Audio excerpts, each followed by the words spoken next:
I'm going to start it again here, see. Hi everyone, this is DeeDee sharing another encounter from the internet. This one is from Reddit, no sleep, just the 20%. The title is, I think it was Bigfoot. And it goes like this.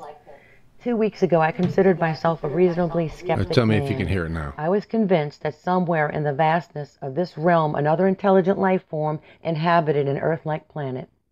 Whether or not said beings have visited us was up for debate. Even though I had never personally experienced anything that could be considered paranormal, I had heard enough stories to leave open that possibility. On the contrary, the notion of the Loch Ness Monster, Bigfoot, Yeti, Mothman, and crypto things alike was laughable. As I lay in this hospital bed, crippled, in pain, and in fear, my view on monsters has drastically changed. I worked night shift security for a company that had been experiencing significant vandalism. Graffiti, broken windows, litter, the types of things bored kids find fun to do. The building is located on the outskirts of a small suburban area. The backside shop area of the property faces a set of train tracks, a little traveled highway, and a vast forest beyond the road. The front was offices where I spent most of my time. My duties basically involved watching TV and playing video games while keeping an ear out for any mischief outside. Once every hour, I would take a stroll around the perimeter of the building. The first few months were the most eventful. It was rare that a night would pass and I didn't have to chase off some kids. The few times these encounters got a bit dicey, though. I'm not a gun person, so this led to me bringing my German Shepherd pup, Shu, to work with me. He's named after Michael Schumacher. Once the hoodlums realized that my dog didn't like strangers, they stopped coming around.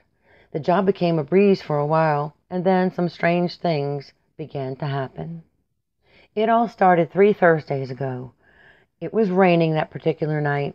I don't make the rounds as much when it rains, as I figure nobody cares to be out in that crap. I was working a typical 10 p.m. to 7 a.m. shift, and the 2 previous perimeter checks were uneventful. I donned my rain gear and headed out for a 4 a.m. check. As soon as I stepped outside, I was greeted by a horrific odor. A combination of feces, wet dog, and a dumpster on a 100-degree day raped my nostrils. I don't know if it was the smell or what, but Shu was hesitant to leave my side. Unusual behavior for him. As we made our way around the building, the smell still piercing our noses, my flashlight picked up the reflection of something in the grass. It was a blood trail. Shu led the way along the path. Ultimately, we discovered a deer carcass. It was absolutely torn to shreds, blood and guts everywhere. Both of its hind legs were also missing. Once morning came around, and the evidence was brought to the building's owner attention, we both agreed it was most likely some type of a prank. We buried the remains in a hole in a far corner of the property. The next night was clear but crisp. My rounds occurred more frequently. Everything was normal until around 2 a.m. It was somewhere around 1:45 when Shu started freaking out. He was barking incessantly, and I couldn't calm him down. I walked up into the shop area and immediately heard what sounded like heavy footsteps coming from the roof of the building. A brief check around the building revealed no ladders or any other means of accessing the roof. That smell from the day before was lingering, although nowhere near as pungent. Besides my personal account, no other evidence was able to be reported to the owners. Saturday night was uneventful. Sunday evening would change my life forever. After a fairly anxious but boring 3 hours, I hear a window break. Shu is scratching at the door before I can even get to it. It sounded like a back-of-the-building occurrence, so we quickly made our way there. Everything appeared normal. No kids, no pranksters, nothing. Then Shu took off in a dead sprint. He ran straight towards a small grove of trees separating the property from the train tracks. As I yelled for him to come back, he froze in his tracks about 10 feet from a cluster of 4 or 5 trees.